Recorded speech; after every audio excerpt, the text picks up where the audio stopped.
So we're continuing to work through problems that you just took on your Zoom 2 test.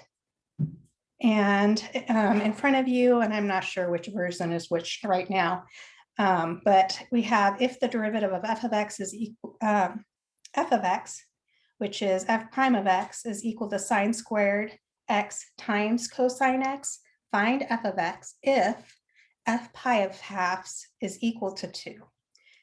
So we're given the derivative and we want to find the original function. So that means we need to take the antiderivative of the derivative. So we know that f of x is equal to the antiderivative of our derivative function, which is sine squared x times cosine x dx.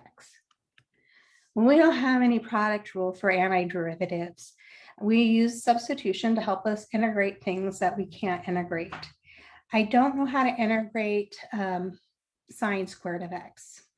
I can integrate sine of x, but not sine squared of x. So if we choose our u to equal sine of x, then the derivative of u du is equal to the derivative of sine of x, which is cosine of x dx. So we want to solve for dx in terms of du. So we would divide by the cosine x and we get dx equals du all over cosine of x. So we're going to go back in here and substitute in. Recall, this sine squared of x is how we normally write it, but this is the same thing, right, as sine of x parentheses squared. So when we go back in here and replace u for one of those sine of x, we know that this quantity is squared. And notice that we have this cosine x right here. But when we divide by dx, notice we have a cosine x in our denominator. So right now I'm just going to cancel those out and we're left with just du. So we're in a good position and we know how to take the antiderivative of that, and we just add 1 to our exponent and divide by that new exponent plus c, because this is an indefinite interval right now. So we have u cubed over 3 plus c. We're going to go back in and we're going to replace what u is. Well, u is sine of x. And so we have sine of x quantity cubed over 3 plus c.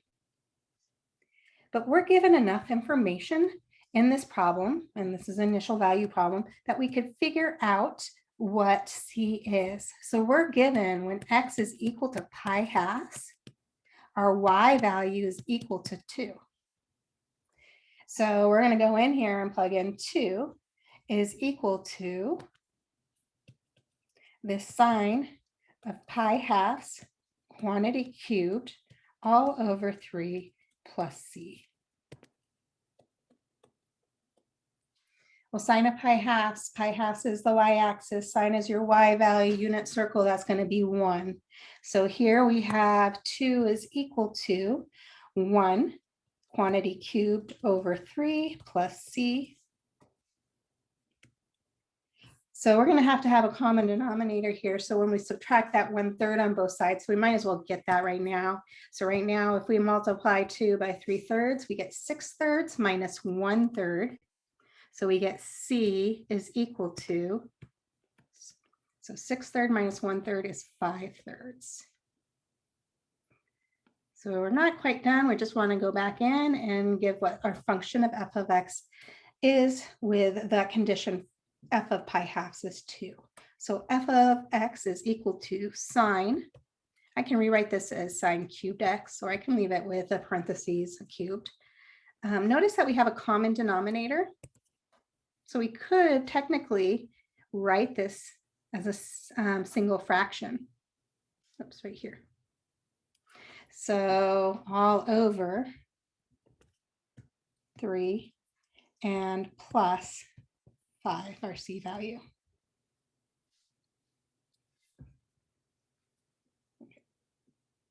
So the problem on the other version was very similar. It was trig. Let me see if there's any questions before we start that one.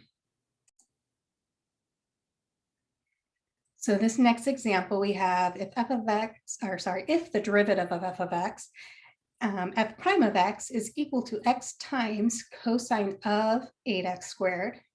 Find f of x if f of 0 is equal to 8.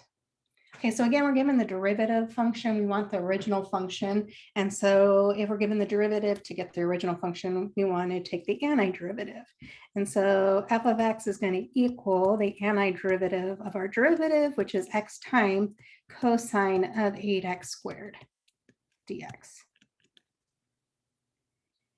Again, we don't know how to integrate this. We don't know how to integrate that product. And also, if I just looked at cosine of 8x squared, if I didn't even have that x there, I wouldn't know how to integrate it.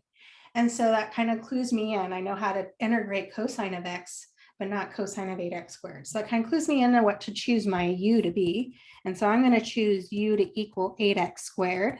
And when I take the derivative of both sides, we get du is equal to 16x dx. Solve for dx, divide both sides by 16x, we get dx equals du over 16x. So we're going to go back in and we're going to replace what u is and what dx is in terms of du. But notice that in our denominator here of dx, we have this variable x. And up here in our numerator, we have that variable x.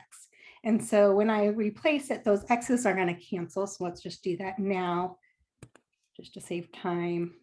So we have, this is cosine of u dx, which is du over 16. If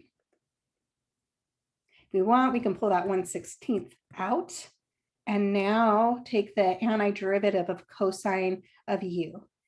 So what do we take the derivative of to get positive cosine? And that would be sine. So this would give me sine u, and then I need that plus c because this is an indefinite integral, but we have information to figure out what c is. So this is f of x. But we want this in terms of x, not u, so we're going to go back and substitute. So really we have sine of 8x squared all over 16 plus c. So we know that when x is equal to 0, y or f of x is equal to 8. So we got 8 is equal to sine of 8 times 0 all over 16 plus c.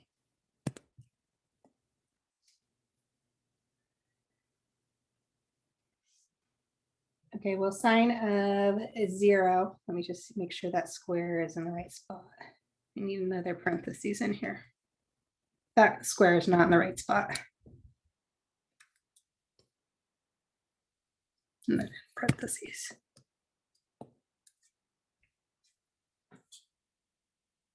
Okay, 0 squared is 0, 0 times 8 is 0, sine of 0 is 0, and so 0 over 16 is 0.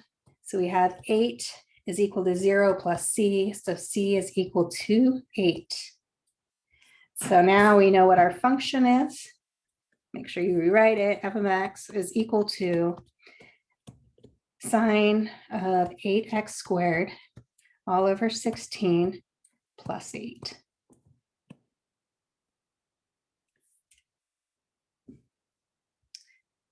So again, that is the end of all the problems on your exam with the video we made yesterday during class and with a video that I'm uploading from this morning that I went over with my business, social, and life science calculus class, which were the same problems as yours, except for they had, I believe, one extra problem, which is a good review for you anyways, which is finding absolute max and local max and mins given a function. And explaining why an absolute max or absolute min would not exist given that function if it doesn't.